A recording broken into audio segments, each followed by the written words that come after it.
வணக்கம் நண்பர்களே. நம்ம இன்னைக்கு இந்த வீடியோவில் என்ன பார்க்க போகிறோன்னா, முரு தமிழ் மொழி காக்கும் முருகன் அப்படின்ற ஒரு பக்தி தொடரை தான் பார்க்க போகிறோம்.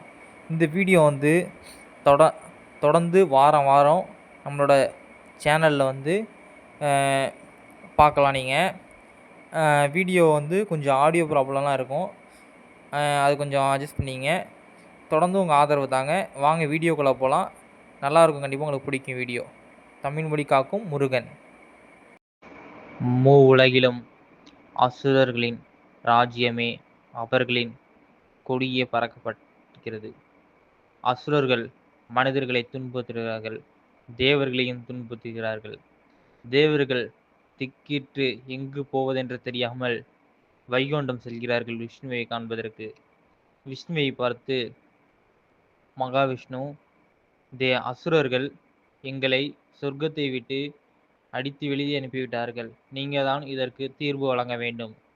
விஷ்ணு, தேவர்களே, பிரம்மதேவர் அளித்த வரத்தின்படி அசுரன் தாருக்காவை நம்மால் வதம் செய்ய முடியாது.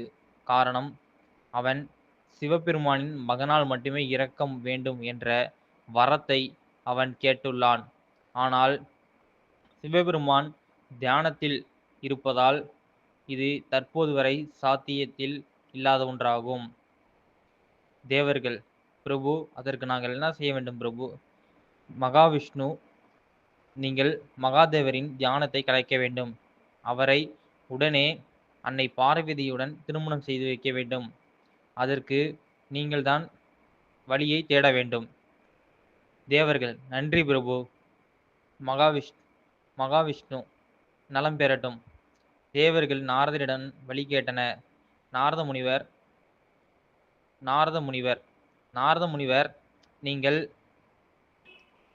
நீங்கள் அனைவரும் சென்று மகாதேவரை அழைத்து பாருங்கள், இல்லையென்றால் வேறு ஒரு திட்டத்தை தீட்டலாம். அதுதான் மன்மதனை கொண்டு மகாதேவரை எழுப்ப செய்வது. அதேபோல் தேவர்களும் முதலில் சிவபெருமானை வேண்டி அழைத்தன. அவர் எந்த ஒரு நிலையிலும் தியானத்தை விட்டு வெளியேறவில்லை. அதைத் தொடர்ந்து மன்மதனை கொண்டு அம்புகள் எய்யப்பட்டு மகாதேவரை எழுப்ப செய்தன. ஆனால் அந்நேரத்தில் அம்புகள் மகாதேவரை தாக்கினாலும் மகாதேவர் தனது 3ஆம் கண்ணை துறந்து மன்மதனை எரித்துவிட்டார்.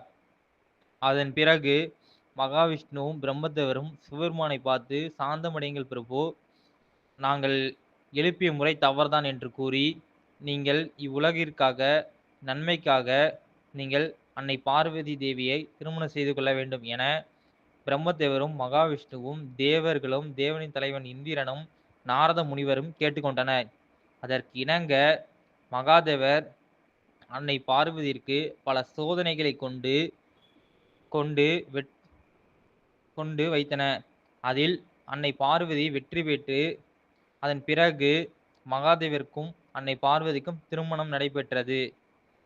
அதன் பிறகு கைலாயத்தில் முருகன் கார்த்திகேயன் பிறப்பதற்கான ஒரு வழிமுறையானது நடைபெற்றது. சிவபெருமானின் நெற்றிக் கண்ணில் இருந்து ஒரு விதமான அக்னி பந்தானது வெளிவந்தது. அதை முதலில் வாயு தேவரும், பின்னர் அக்னி தேவரும், பின்னர் கங்கை தாயும், அதைத் தொடர்ந்து அதனை நீரில் வைத்து நீரில் அடித்து செல்லப்பட்டன. இது 6 ஒளியாக மாறி 6 குழந்தைகளாக மாறின. இதனை கார்த்திகை பெண்கள் 6 குழந்தைகளை எடுத்து வளர்க்க ஆரம்பித்தன. அதன் பிறகு குழந்தை எங்கு இருக்கிறார்கள் என்பதை தெரிந்து கொண்ட அன்னை பார்வதி அவர்களை தேடி சென்று கார்த்திகை லோகத்தில் உள்ள 6 கார்த்திகை பெண்களிலும் இருந்த 6 குழந்தைகளையும் இணைத்து ஒரு குழந்தையாக மாற்றினர். அப்போது அவருக்கு ஆறுமுகம் என்ற பெயரையும் அன்னை பார்வதி சூட்டினார்.